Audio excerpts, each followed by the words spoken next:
I would have been cool with Craven. And what we got was literally a nerd's wet dream of a movie.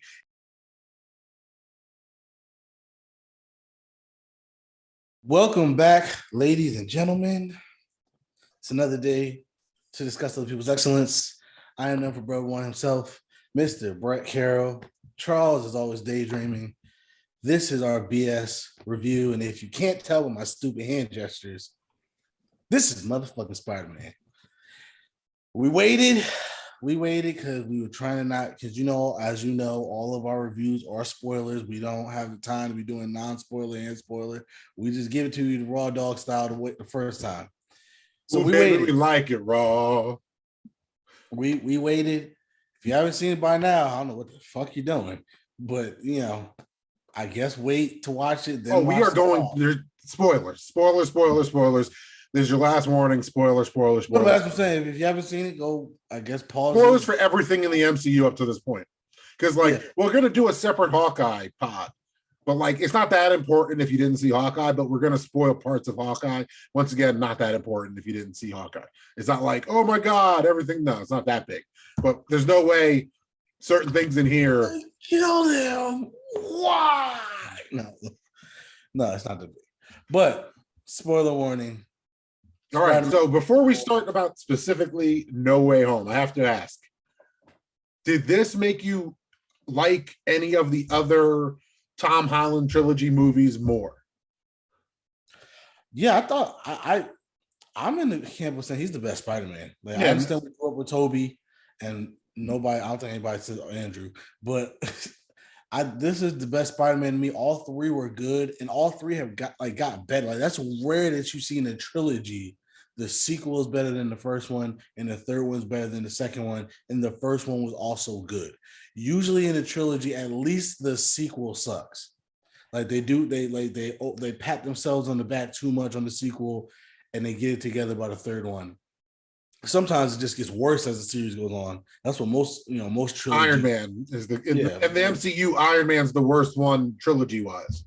Yeah, it's they're getting worse. And this one, to your point, I think it's got better. I liked all of his movies. I liked Homecoming. I liked Far From Home, and now No Way Home. And spoiler warning has already been said. We were conned. This was one big ass origin story. We thought we were past the origin story, and all three movies really just amounted to a Spider-Man origin story, and in an awesome way.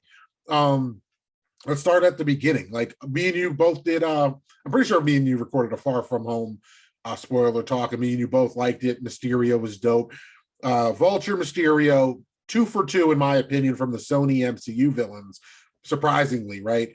And then you have this movie. Originally, before it was signed on to get the movie we actually did get, it was supposed to be Craven, or it was rumored to be Craven, and we got the little Easter egg in the sky where you kind of saw somebody with a spear, Craven the Hunter. And they're still making a Craven movie, by the way. Oh, good, because after seeing Vulture and ironically, this guy just loves superhero movies. What's this guy's name? Oh my god, I can't think of his name. The guy that played Kick-Ass and the guy that played Quicksilver in Ultron. He's supposed to be Craven? Yeah. Damn. Make that money, bro. I know who you're talking to. I can't remember his name either. Sorry, because we obviously like your movies, but we could just rattle off all these things. Yeah, I love Kick-Ass, and I like both of them. I know the second one isn't as loved, but I like both Kick-Ass movies. I like both Kick-Ass movies. Ultron, but I like Ultron. I think Ultron got hate for not being as dark as it could have been, but at the same time, you go back and watch Ultron, it's an awesome movie. That's one of my wife's favorite MCU movies is Age of Ultron. So, but in this one, I would have been cool with Craven. And what we got was literally a nerd's wet dream of a movie. It opens like the ending of From Far From Home. The whole world knows Peter Parker, Spider-Man. Immediately the crowd is as cringy as us humans are in 2021. Oh my God, did you see him hit me? Did you see him hit me? And oh, you're just a kid. And he flies off. And how quickly they were harassing him. And it didn't stop, even though they saw how young they're supposed to be, because in reality, they're both mid-20s now, I think. But they're supposed to be kids, high school seniors in the scene. And people didn't give a shit. And it was cool seeing some people, it was like, oh shit, Spider-Man. Not everybody was like, I hate you. but like that division of people that believe Mysterio. Mysterio was right and Thanos was right, was graffiti right in the beginning of this movie. And the Thanos was right hits different, especially in how crazy the last couple of years of reality have been. See, like you just know that'd be a thing. You know especially that would be a thing. Think about it. Spider-Man helped bring billions of people back. And yet we're going to believe Mysterio was right that Spider-Man's a bad guy. And it's like, dude, that the fact, and to your point, the fact that people would actually believe that is crazy because that's just how our society is, where we're just sheep and we just follow whatever the trend is and whatever is cool or whatever is alt-right for some people. And it's like, dude, like he just helped bring back billions of people. Half of existence. Think about that. Half of existence. He helped bring them back. And yet we're going to believe this guy that we've known for 5 minutes who beat 2 people. He beat 2 people. Lied. Because to our knowledge, he was just lying about the multiverse. They thought that it sounded ridiculous. They didn't know it was a reality at the time. So it's even more interesting knowing that this motherfucker just got right by accident with his con. But beyond that, he goes to find a lawyer, and the first moment that made me just nerd out in my seat, Daredevil, Matt Murdock, just in the room with Peter Parker and Happy. And you realize that the guy playing Happy Hogan played Froggy Nelson in Ben Affleck's Daredevil. So the fact that he was just looking at him like, for a second is an Easter egg in itself because of the whole multiverse thing we now have. So it's just funny that at Elseworld Froggy's looking at this motherfucker like, why does he look so familiar? You know what I mean? And then the brick goes through the window and he's Daredevil. How'd you do that? I'm a real good lawyer. Like, Daredevil's my favorite MCU TV show. Knowing that's canon, apparently, that's my favorite one. Beyond Loki. We like Loki, but Daredevil's my favorite. And what did you freak out like that when you saw Matt Murdock? Because even of course, everybody. It's one of those things now. So I've heard people say that they didn't like No Way Home because it was spoiled. Like, there wasn't really a surprise. It was still cool to see it happen, but we knew Matt Murdock was going to be in it. You didn't? Oh, you didn't know about that, bro? You know for a fact, and you got annoyed at me for so much of this year when I told you no, I'm not paying attention to all this shit. So like a lot of these rumors that a couple of people, not just you, a couple of people have talked to me saying, "Oh, well, we knew this was going to happen." I'm like, I didn't. Well, how? Because I didn't click this shit. I didn't look for this shit. I didn't know plenty. I'll put it like that. And this is spoiler talk. So like I knew the villains from the trailer, and I assumed the other Spider-Men were going to be in it. That's it. I didn't know the extent of everything else. And I'm pissed because in a perfect world, we would have had no idea those Spider-Men were going to be in it. But to all the Andrew Garfield credit, people are mad he was lying. Fuck off, man. He has a contract. Like, and then he was lying for our surprise, our own enjoyment of that moment. Great moment, by the way. Like, hey, let's just get into it because we can go through all the different shit we like. I think as far as the multiple Spideys, not only was it not just fan service, because it was fan service, but it wasn't just fan service. It was special because the other 2 Spider-Men were there at his lowest moment and helped pick him up because he was pretty much talking to himself and just how they also went through different shit. And they didn't have everything that Tom Holland had. Right. And they helped him through it. Because when Andrew Garfield steals the scene, mind you, I think people listen to this, no, I don't have any love for Amazing Spider-Man 2. But that scene was so good. He stole that scene as an actor to the point where I caught myself feeling emotions over a movie I've trashed. And when he said he started pulling his punches, do you realize how dark that is? Because there's a comic book. Real Marvel fans are going to get really pissed because I'm going to butcher the story. But there's a comic book where Doc Ock gets into Peter Parker's body. He pretty much takes over the body, like the psyche of Spider-Man. And he's still being a hero. What? They did it on the show, too. Oh, but in the comic, there's like a scene where he finally is like, ha, ha, ha. And he punches like a building down. He's like, what the fuck? And he realizes that this whole time Peter Parker's been pulling his punches. Like he was like, oh, he could have killed all of us. Like he was really trying to save us this whole time. And that's when Doc Ock had with great power comes great responsibility, yada, yada, yada. So grown-ass Spider-Man is supposed to be like the strongest. So the fact that Andrew Garfield's like, oh yeah, after I lost Gwen, I stopped pulling my punches. He said that in the theater. I kind of was like, y'all realize he just admitted he was like murdering motherfuckers, right? Like, you just don't stop pulling your punches because he can take somebody's head physically off. So, and then everything with you're Spider 2, you're Spider-Man 3. No. Everybody listen to Spider-Man 1. To me, like I said, this is a movie that knew what it was. They knew about themselves. Even the fact that like Andrew Garfield throughout the whole movie is kind of like, yeah, I'm kind of the worst one. Like, you guys are fighting aliens. The only alien I fought was a Russian. Like, no, he's like, oh man, you guys fought aliens?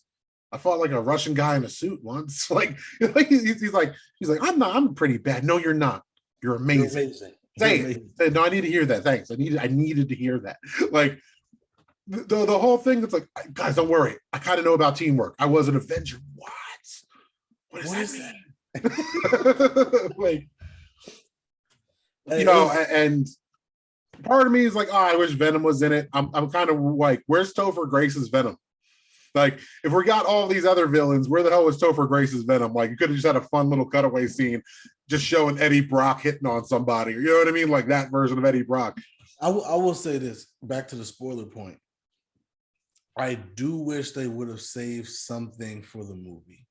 Again, we kind of knew the Spider-Man were going to be there. We already knew all about all the villains that were going to be in there. The rumors of Matt Murdock were confirmed before the movie even came out.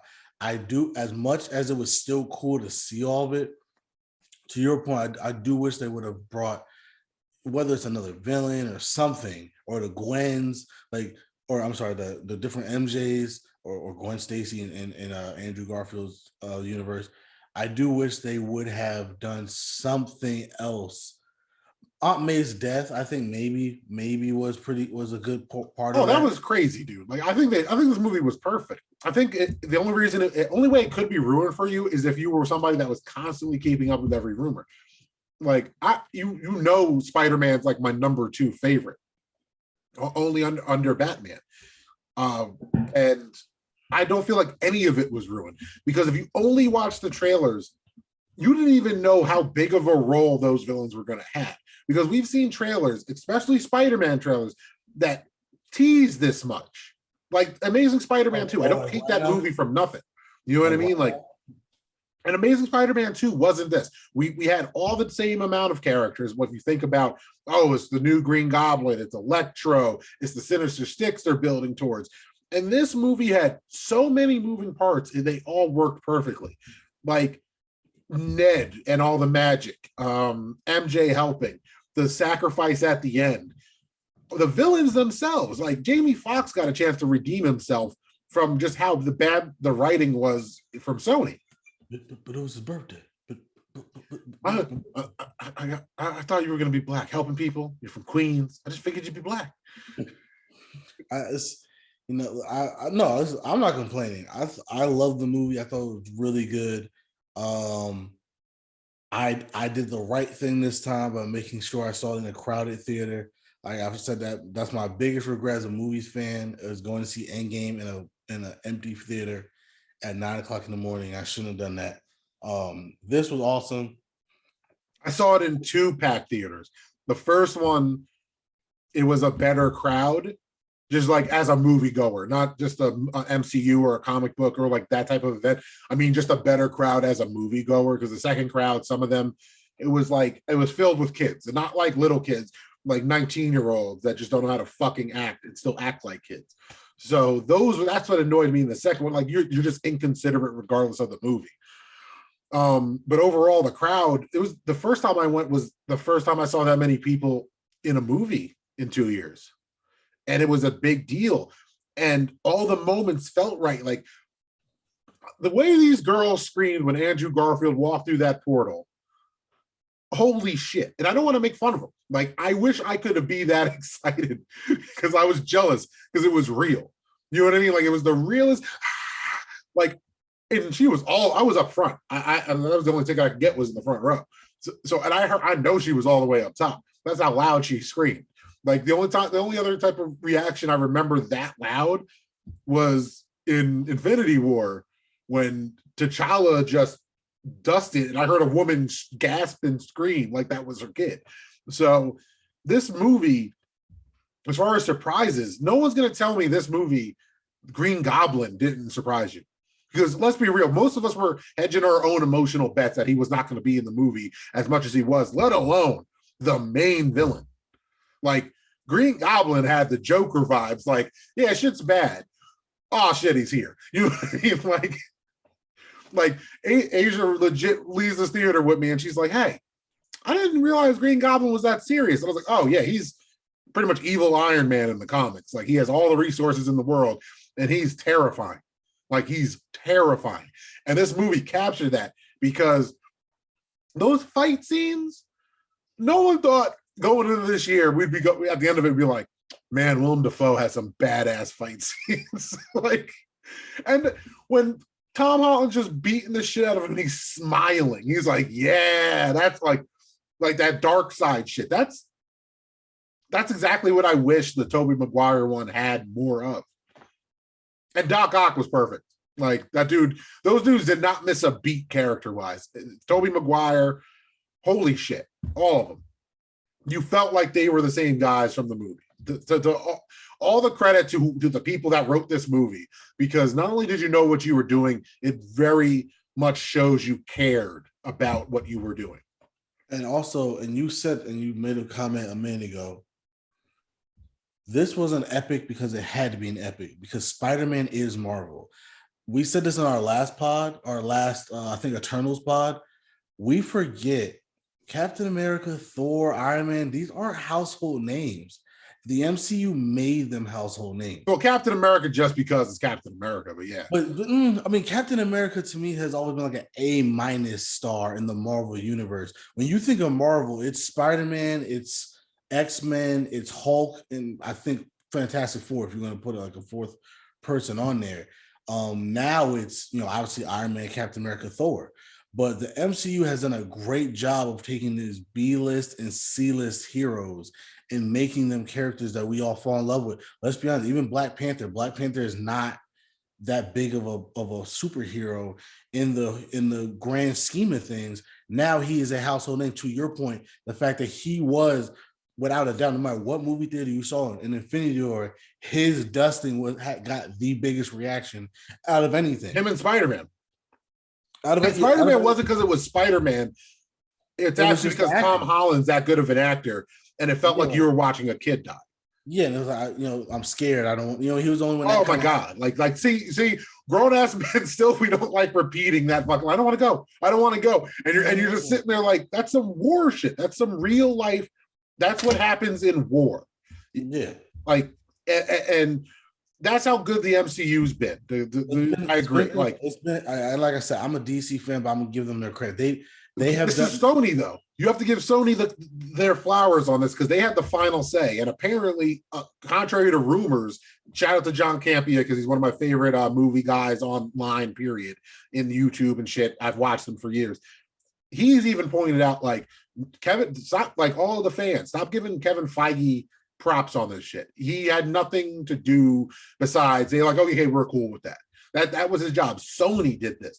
So whoever was at Sony that said, what if we can get all these guys back for this script? Whoever that was like, whoa. Wait, what's your idea? Fuck it, let's try it. That guy deserves all the credit because Sony didn't shoot down the crazy idea. They went, let's do it. Like, that's a cool idea because this was a Spider-Man story. There's so many Clone Wars. There's so many clone storylines like with Ben Parker and the Scarlet Spider and from the comic books and different timelines and multiverse and all this shit. There was so much to draw from that this movie was possible. We were talking off wax before how Tobey Maguire was the last one to sign and Sony had all these backup plans, which is great. Like Sony did what me and you want Warner Brothers to do. Give us what we want and have a fucking plan. Because if it falls through, like you can't sign whoever. Like if Michael Keaton couldn't get signed for Flashpoint, you obviously had a backup plan. Like I feel worried for Flash because not only did they have like this buffer of, hey, you might fuck it up because you're Warner Brothers, but Sony, with the MCU help, of course, because of the built-in universe, but it was Sony that completely revived their own Spider-Verse. Like after this movie, there's people here that are really calling for Amazing Spider-Man 3. I'd rather, not gonna lie, I'd rather see old man Toby and see him come back, 20 years later in that version in New York and see what Sam Raimi wanted to do. Spider-Man 4 too, but it's not. I mean, Spider-Man 4 is probably not going to happen. A lot of people think that Venom will be against Andrew Garfield in the Sonyverse now. That will be A4, AS4, I should say. 3. 3, yeah, you're right. 3. Imagine that though. Imagine the third Amazing Spider-Man comes out after the third like Homeverse or whatever we're gonna call the Tom Holland one, and it's Venom like the original Spider-Man 3, but it's like in this weird chronological order that when like 20 years from now, when our kids are like, hey, what happened here? It's like, oh, there's a lot of just watch it. Just watch all of it and enjoy. We had to go through a lot of bullshit.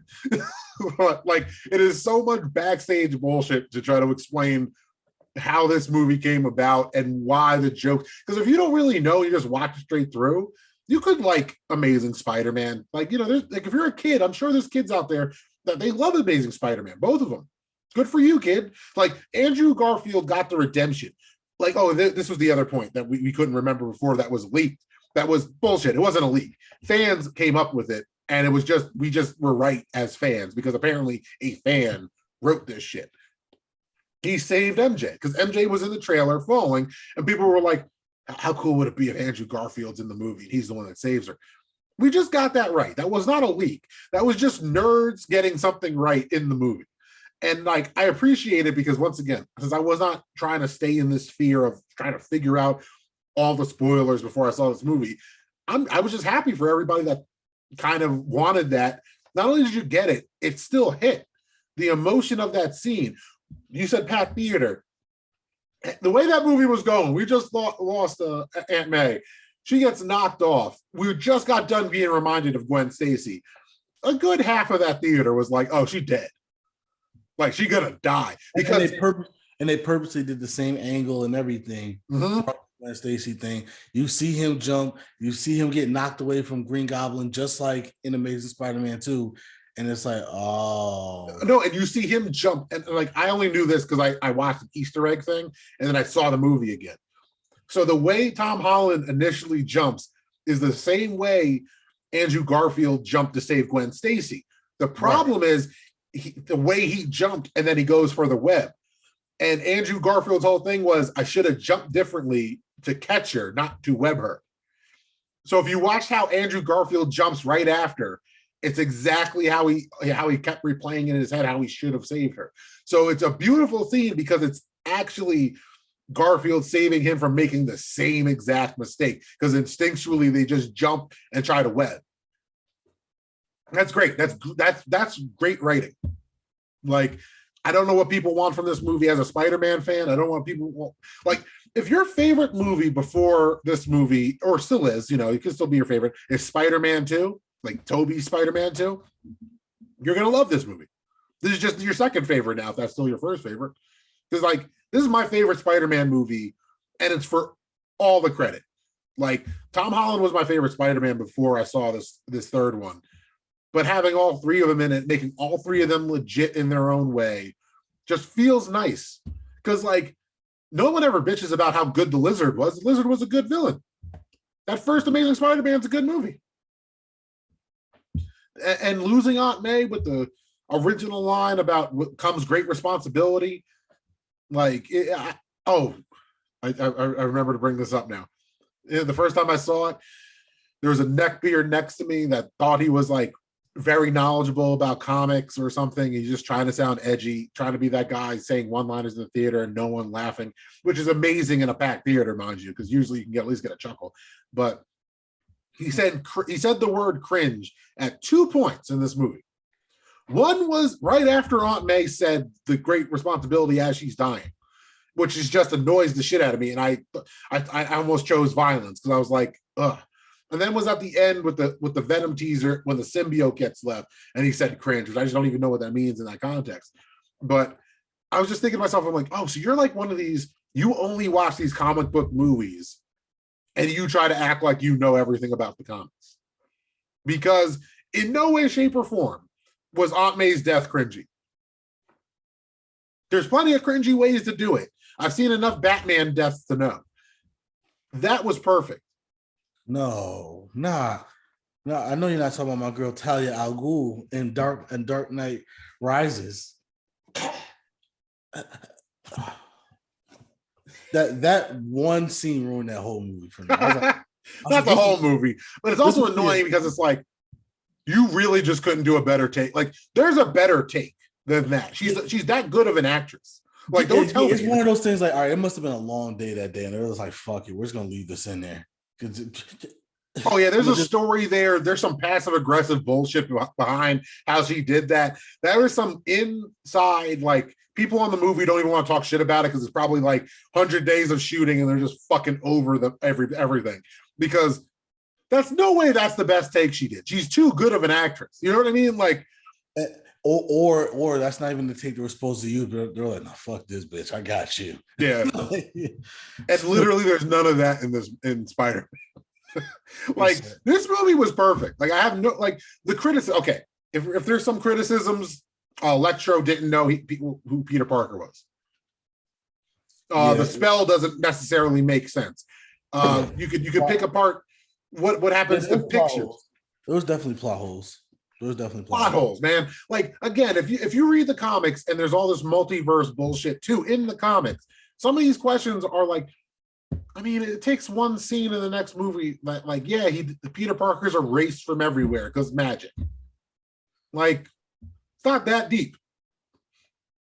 And if he's not, that causes the break and more multiverse bullshit. Like, and the answer to the question is why Electro? Because they wanted Jamie Foxx because they knew Jamie Foxx would bring star appeal. Yeah, and they wanted to redeem that character. Oh, and by the way, there was only so many villains in the Amazing Spider-Man universe, so you gotta choose both of them. I will admit, I'm so shocked. Sandman and Lizard got the call in, and not Topher Grace's Venom. I'm just surprised. You know what I mean? Like because Topher Grace. But I think the only reason why is because they have the Tom Hardy Venom. So if you were going to do a Venom, you would have probably just had Tom Hardy in that movie. But that's what I mean. There was room because like obviously Topher Grace is older now and he's not going to grow up. So you would have to de-age him. So it might have just been a money thing to not make a Venom. But at the same time, even if the end scene was Topher Grace sitting next to I was going to say Ed Hardy, Tom Hardy, like if it was those two at the bar, that scene's just a little bit better. Because they're both like, yeah, I know everything you know. So this is a hive mind. Okay. You know, like a little stupid joke because they alluded to the hive mind thing. It was just annoying because how does he know he's Peter Parker? It was the alluded to at the end of Carnage that they cross universes, like multiverses, those symbiotes.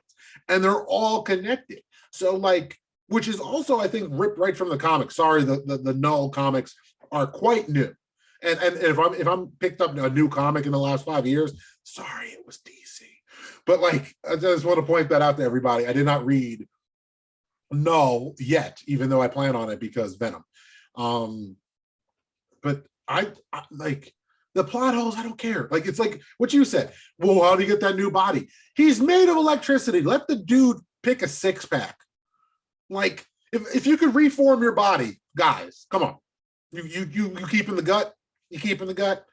We're all turning into Steve Rogers. I think that's how they explained it. That he was stuck in the grid basically when he got pulled out. So that's how he realigned his molecules. Yeah, like if you could make your own body. I'm not saying you wouldn't keep basically who you are, but guys, we really not gonna. You gonna choose to look like Kingpin over Steve Rogers? All right, I'm taking all this extra fluff off. I'm putting America's ass on my back with the quickness. Where's the first place you gonna catch me? Shirtless at the beach. Like, What? I've always done this. I've always done this. What happened to you? We just did a pod yesterday. I don't know, man. I woke up like My this. teeth are straighter. My teeth My hair is just as good. Like, yeah, come on, stop it. So I mean, like I said, I have very little complaints. Very little. Because like I said, even though it was spoiled, it was still cool to see it all happen. I don't think it was that movie's so good. It's like Endgame didn't spoil anything. You know what I mean? Like we all knew something good would happen because that's how these movies are supposed to end. It's not DC. Like, let's be real. Like, I just don't feel like anything was real. Like the spoilers came with shit we knew going into it before it was confirmed. Like we heard these rumors that it was gonna be like a multiverse Spider-Man thing, right? So like that doesn't count as a rumor. Kind of like if we go into Flashpoint, we know Michael Keaton's in the movie. Like, is that a spoiler? Because like now we're gonna start saying the castings in themselves are spoilers, which like this movie could have sucked, and we wouldn't have loved it if it sucked. And it could have the same cast and the same beats, but if they didn't hit right, we wouldn't be praising it. Mm-hmm. And it would have nothing to do with knowing that Tom Holland and Andrew Garfield were in a scene together. And I thought every scene the Spider-Men were in was great. Like when they were actually all doing their science shit together, that was a great scene. Yeah, I heard people complain about that too, like, oh, how they figured that out that fast. I'm like, well, no, like they said, like, oh, I've been thinking of a way to cure him, or I've already cured the lizard already. So like they knew what they were doing. Toby had 20 years to think about Goblin. What you said about Andrew Garfield was in the first movie, right? So he already fixed the lizard. Yeah, so like do that. And there's better tech. It's implied that the tech in Tom Holland's world is still similar to Toby's world, but that a little bit more advanced because of all the aliens. Right. So it's kind of like the Stark tech that he still kind of has. Yeah, but like that's what I like though, because if you go back, if you watch some of the Easter egg videos on YouTube, the micro technology is in the Sam Raimi universe. Like they talk about it. So I do like that aspect that it is that in the MCU there isn't an Oscorp, even though some of us I thought we saw the building in the background. There isn't an Oscorp, which is also just curious in a way because we do know that they set this up so because both sides didn't know if Sony and MC and Marvel were going to keep this business relationship going past this movie, and they did a great job. They did a great job because if this was the end of this business deal, good job, guys. Like everybody looks good. Like I really like it's one of those things where like nobody lost this deal. Sony doesn't look worse. Sony looks the best because they kind of took every criticism we had from Amazing Spider-Man 2 and improved on it. Their biggest L in this time was Carnage. Yeah, and honestly, it's so good that Feige's already said, "Oh, us and Sony, we're good. We're going to work together forever." Oh yeah, this movie's been done for 2 years apparently. And they're already working on. They already started the next trilogy for Tom Holland Spider-Man. So really, that's awesome, dude. The crazy part about this movie is knowing it's been done for at least a year. Like it's done shooting, it's wrapped, it's over, it's been done. So like. When knowing that their mindset was we don't know where the deal's going to be, and knowing that they're on good terms, so like even better because both of them are like we're printing money. And to all you fans that think that Marvel doesn't want Warner Brothers to be good, no, they do. Warner Brothers, Disney wants Warner Brothers and Justice League and all these characters to be a success because a rising tide raises all boats, man. It's just good for everybody if the fans are going to see shit. Because this week, right before we started recording yesterday, the Batman, the Bat and the Cat trailer dropped, right? And HBO announced that 45 days after the first day it comes out, it's going to be on Max. And there was a discussion like, oh, is that going to hurt sales? Because this Spider-Man hit $1 billion. The only movies that did it faster were Infinity War and Endgame, which is insane when you think about how fast this hit $1 billion during COVID. This hit $1 billion this fast. So like the Batman coming out in March, is it gonna like, why are you telling people, just wait a month and you don't have to see it? Because like I've seen Spider-Man No Way Home twice in the theaters. I'm not rich. but those are two experiences I wanted. So like with the Batman, don't get it twisted. I'm going to see the Batman at the theater. Yeah, that's day one. Yeah. But and so like I think that's their game plan. It's like everybody that was definitely going to go see this movie is definitely going to go see it in the theaters. And like people are going to wait 45 days for it. To their point, like how many movies make $1 billion? It's usually like a 60% drop every week from the previous week. It's like the rough average of how movie box offices work. Sometimes you get movies like this where you just stay number one week to week for 2-3 weeks and you're raking in cash. And the Batman's one of those IPs that if it's that fire, it's going to make money. And from everything we're hearing is great. From everything we've seen and heard about it, a lot of people are saying this is going to be like a masterpiece. So, because like imagine we get Spider-Man on New Year's Day. Like I don't know what it hasn't been 45 days yet. I think it's only been 2 weeks since it came out. Yeah, 2-3 weeks roughly. Now this will be the third week, but 2 more weeks if Spider-Man came on Disney Plus. Like think about that. You know what I mean? Like I don't think that it would matter if they made $1 billion. You know what I mean? Like they're just like Merry Christmas, everybody. Woo! Wee! But I mean, it's a good. It was like I said, it's a great movie. I think DC needs to really look at this and be like, all right, if we need to scrap Flash and go back to the drawing board, let's do this. Because the last thing will be interesting because they might need a bad Flash movie right now. Either they watched this and said, "Oh shit, people are gonna love Flash." Like there could be that feeling too. They might be like, "All right, fuck yeah, we're ahead of the curve." There might be that feeling. Like to be optimistic, the people that made it might just feel like, "All right," you know what I mean? Like you like multiverses, do you? Right. Or if it gets pushed back, then we know. That's the sad part. But more about this one. So you said this is your favorite Spider-Man movie. Yeah, probably. Yeah, for sure. So me and you don't have too much discussion on it because I agree. This is my favorite. This is going to be a Blu-ray purchase. This is definitely my favorite trilogy. Sorry, Andrew. Sorry. When MJ says, no, I'm sorry, I meant the real Spider-Man. Ouch. Like he's just like, bitch, I am the real Spider-Man. You called me into this kitchen. Like, right.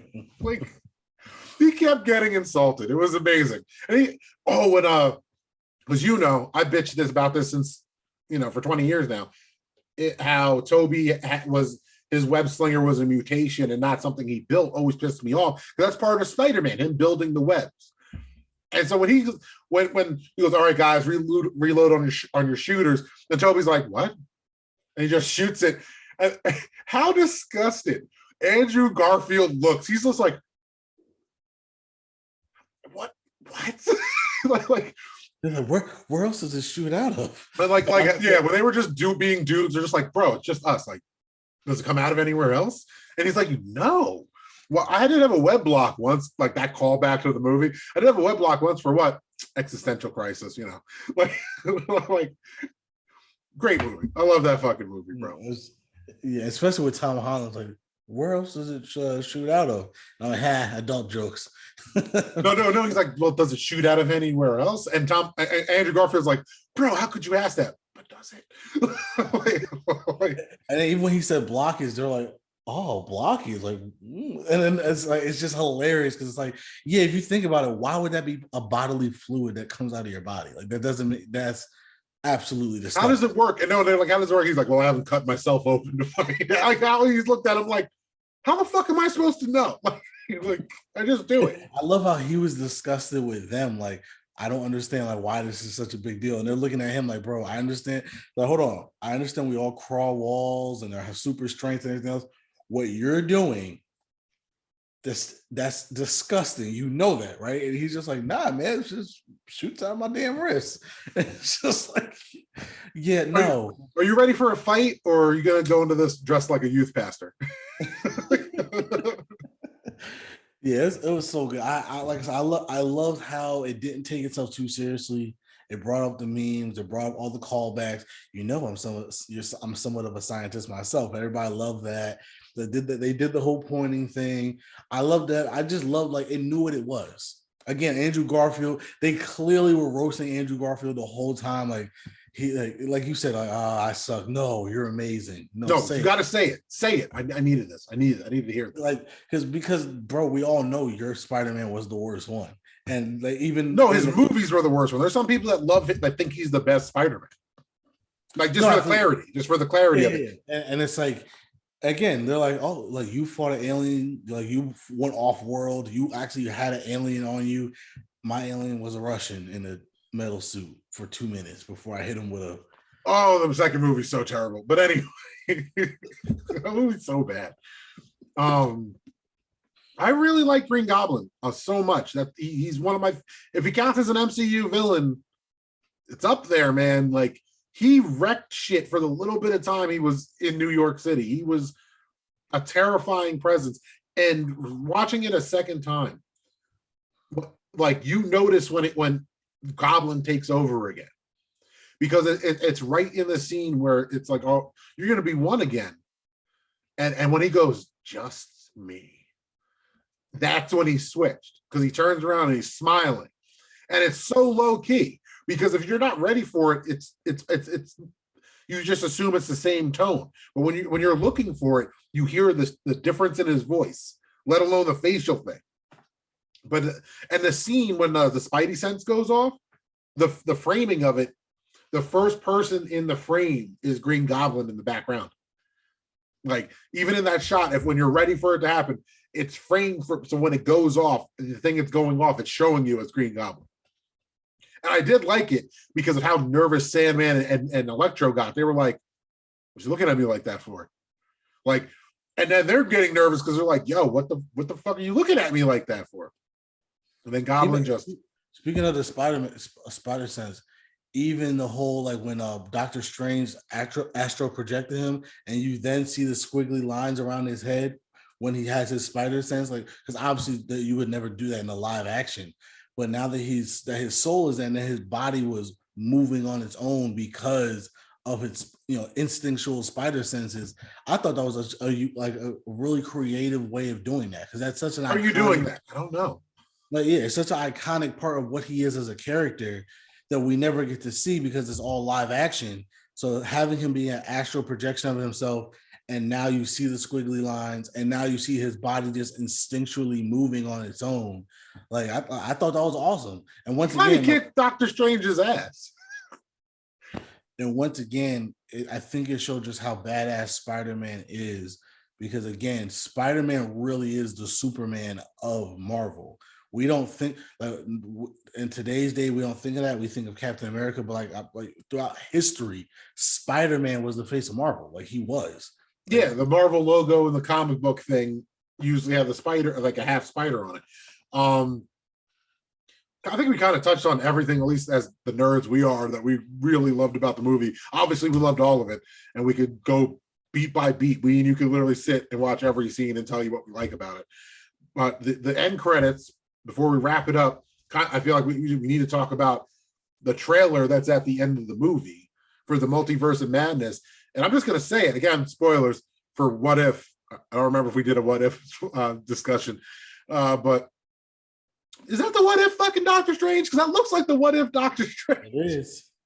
It is. Bro, half the crowd, when that popped up the first crowd I was in, half the crowd immediately went, oh shit. And the other half was like, what? The ones that went, oh shit, you heard just people going, what if, which must have sounded insane to like the regular casuals, like, what the fuck is going on?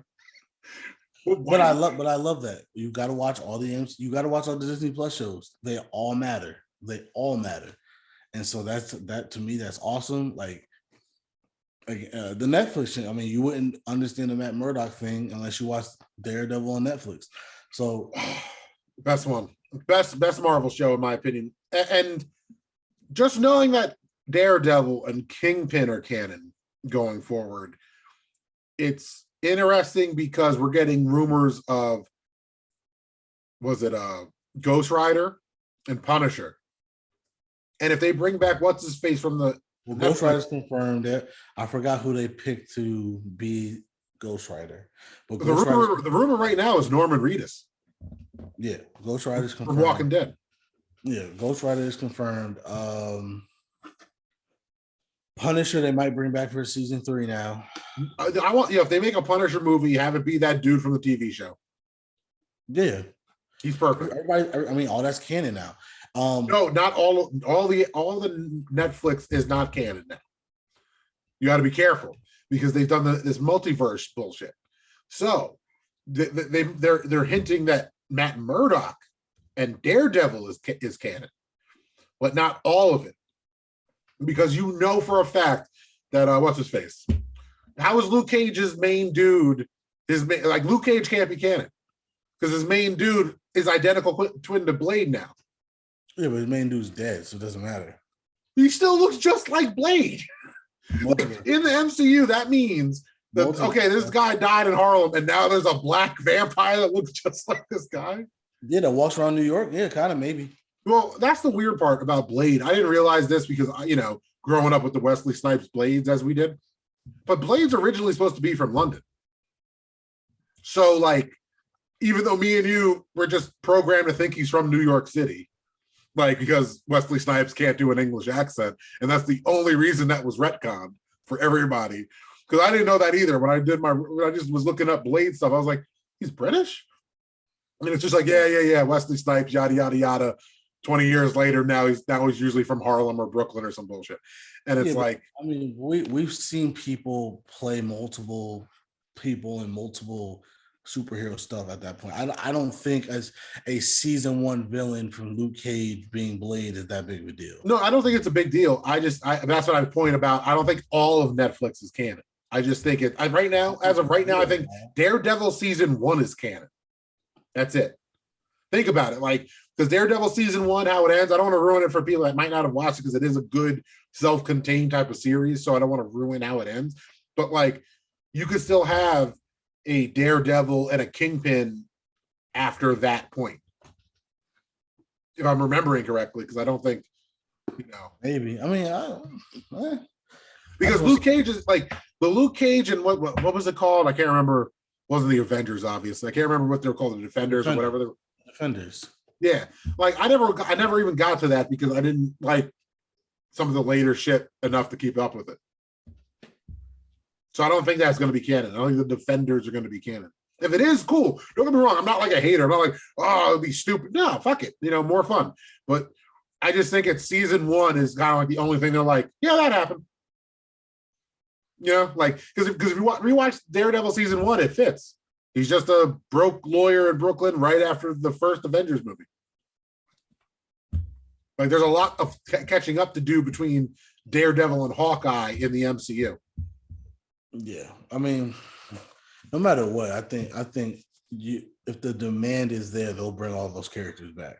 Oh yeah, there ain't no demand for Iron Fist, and Luke Cage is like hit or miss because Iron Fist probably the only guy that's like not safe. It's like, yeah, we're not bringing you back. Well, Luke Cage isn't safe. Like overall, I say we as nerds in general, people liked the casting of Luke Cage. Well, people love season 1. Season 2 is where a lot of people are like, eh. That's what I mean. So like, do you take all the good with the bad, or you just take the L? Because if you don't really doing anything with Luke Cage, you just bring back Luke Cage and Misty Stone and Rosario Dawson, because who wouldn't want to see Rosario Dawson? Exactly. So, maybe unfortunately maybe Cory Booker has to be part of it too now, but I don't know. Can I play somebody? Please? Yeah, you can play the senator that gets killed by Kingpin. The corrupt senator. Oh boy. No hints on who that might be. Honestly, if they're going to get a corrupt senator from New Jersey, Menendez is right there, and he's probably not doing anything that's legal and not with hookers. So you could find him easily. Allegedly. Sorry. Don't sue me. You can find me at NEVA _4 BRETT. Jesus Christ. _ME on Instagram and Twitter. Alphabet soup. And where can they find you, sir? Excelsior. You can find me at Not the Chuck D on all the socials. We're at _dope blog on Instagram, the dope blog, all one word, on Twitter at www.thedope.blog for all of our bullshit that you want to find. And if you're on YouTube, please like, share, and subscribe. And join us next time as we continue to discuss other people's excellence. I hoped our next spoiler review is as good as this one. We didn't even have a conversation. We would just be talking like, man, that shit was dope this whole time. Peace. Peace.